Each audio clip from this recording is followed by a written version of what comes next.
Assalamualaikum warahmatullahi wabarakatuh.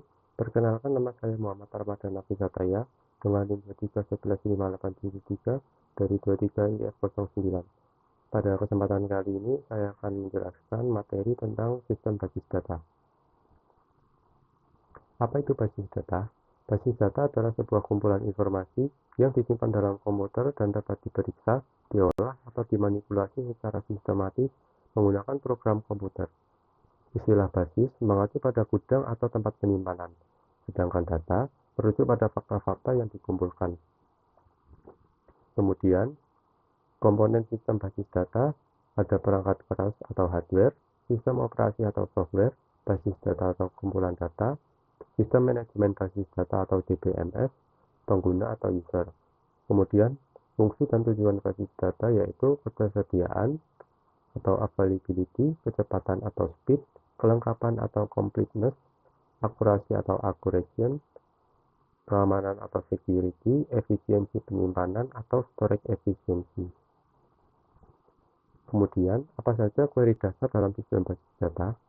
Pada sistem basis data ada dua query dasar yaitu DDL atau Data Definition Language dan DML, Data Manipulation Language.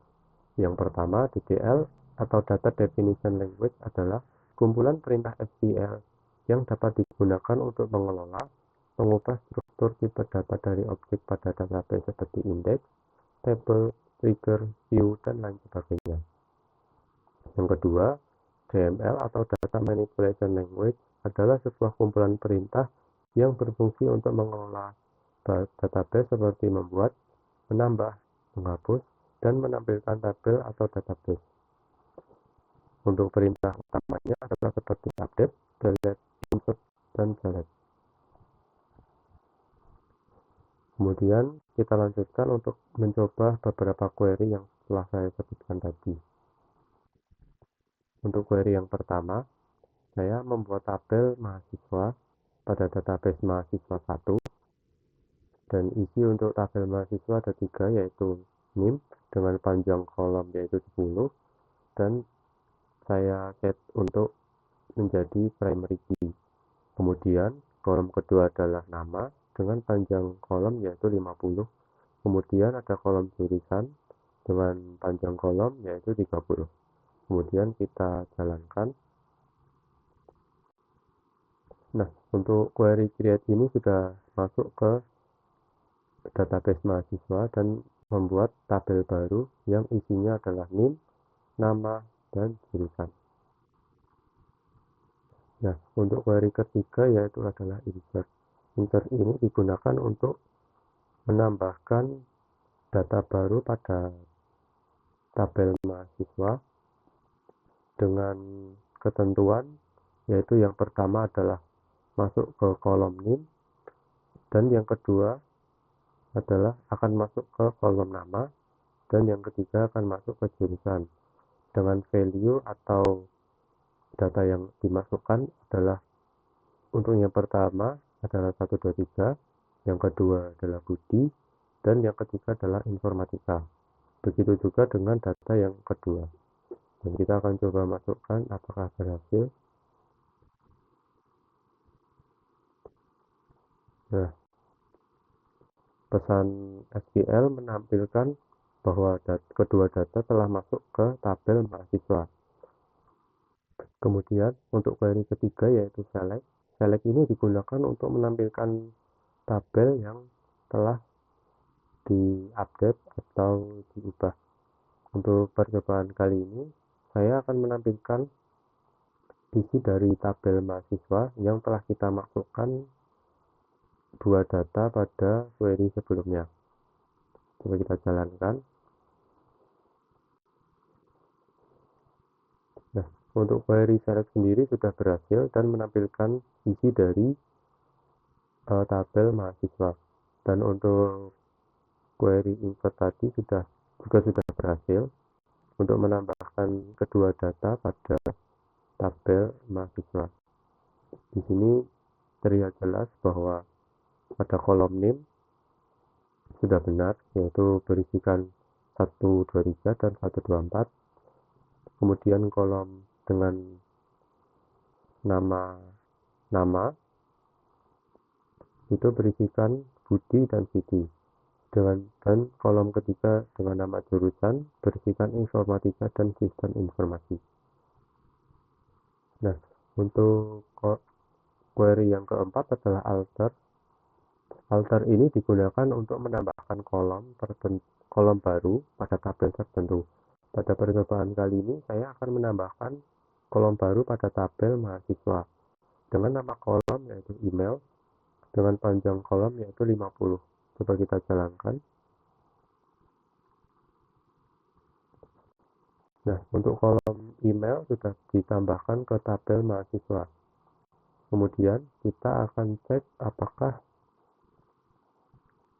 kolom email sudah ada di tabel mahasiswa. Nah, dengan menggunakan query select seperti tadi, kita akan mengecek apakah kolom email sudah ada pada tabel mahasiswa. Kemudian kita jalankan. Nah, di sini terlihat bahwa kolom email sudah ada pada tabel mahasiswa. Dan ini pada kolom email belum ada data sama sekali karena kita tidak menambahkan data pada kolom email pada baris Budi maupun Siti. Nah, untuk yang selanjutnya adalah query delete. Query delete ini digunakan untuk menghapus data tertentu pada tabel tertentu. Pada percobaan kali ini, saya akan menghapus data dengan NIM 123 pada tabel mahasiswa. Coba kita jalankan.